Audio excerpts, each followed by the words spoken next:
Hello दोस्तों, राधे राधे। आशा करती हूँ कि आप सभी लोग खुश होंगे, स्वस्थ होंगे, मस्त होंगे। आज मैं कथा सुनाने जा रही हूँ। पुरुषोत्तम मास महात्म, अध्याय 12। उम्मीद करती हूँ कि आप लोगों ने पिछले अध्यायों का श्रवण अवश्य किया होगा।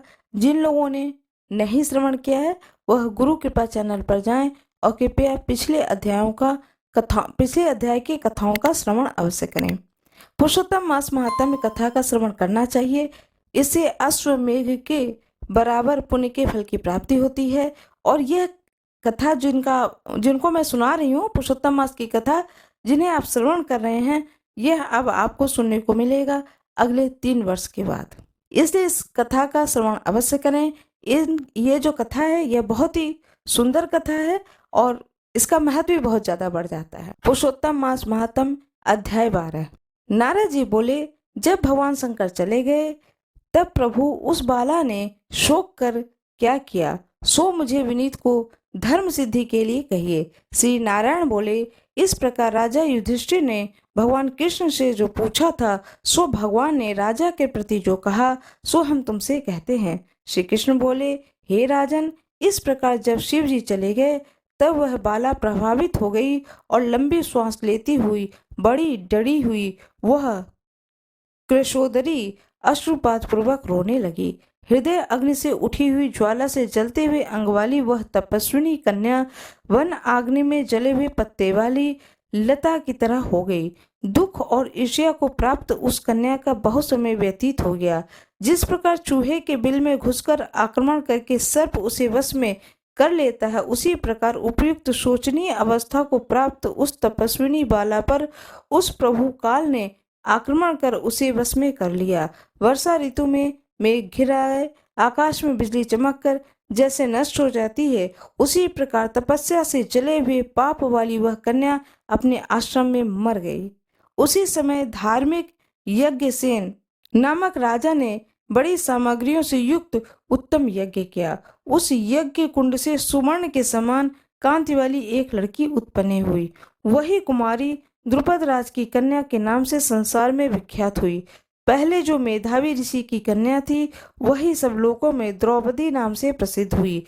उसी को स्वयंवर में मछली को वेद कर भीष्म, कर्ण आदि बहुत से राजाओं को तृण के समान कर क्षुभित राज मंडल दल में अर्जुन ने पांचाली को पाया।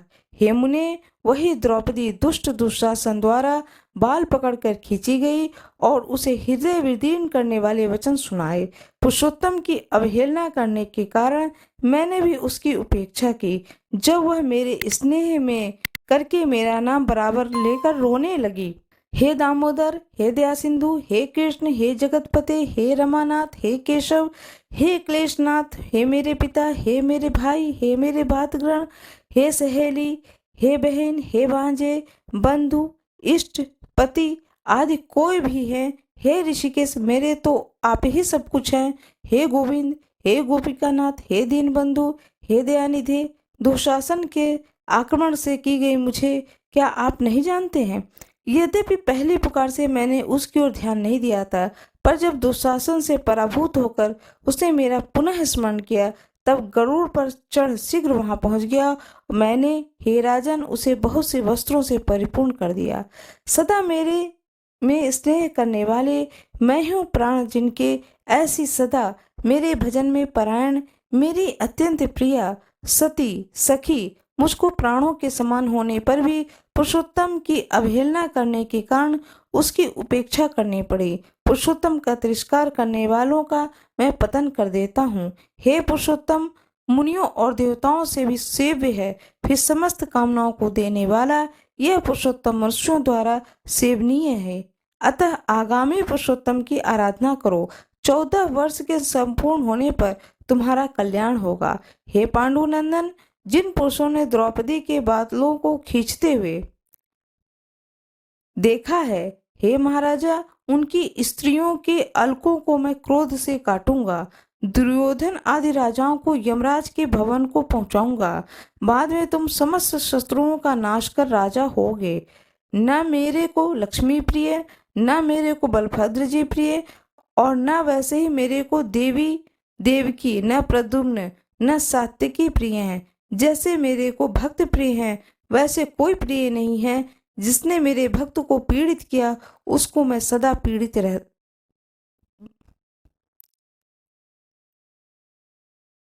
रहता हूँ उसको मैं सदा पीड़ित रहता हूँ। हे पांडव, उसके समान मेरा अन्य कोई शत्रु नहीं है। उसके अपराध का फल देने वाले यमराज हैं, क्योंकि वह दुष्ट दंड के लिए मेरे से देखने से योग्य नहीं है। श्री नारायण बोले, श्री कृष्ण ने उस पांडुपुत्र युधिष्ठिर को और द्रौपदी को समझाकर द्वारिका जाने की इच्छा से कहा, हे राजन, वियोग से व्याकुल होकर द्वारिकापुरी को आज जाऊंगा, जहाँ पर महाभाग वासुदेव जी, हमारे बड़े भाई बलदेव जी, हमारी माता देवकी तथा गद, सांब आदि और आहुक आदि यादव, रुक्मी आदि जो स्त्रियां हैं, दर्शन की उत्कंठा वाले, वे सब हमारे आगमन की कामना से टकटकी लगाकर हमारा ही चिंतन करते होंगे। श्री नारायण बोले, इस प्रकार कहते हुए देवेश श्री कृष्ण के गमन को जानकर पांडुपुत्र किस प्रकार गदगद कंठ से बोले, जिस प्रकार जल में रहने वालों का जीवन जल है, उसी तरह हम लोगों का जीवन आप ही हैं।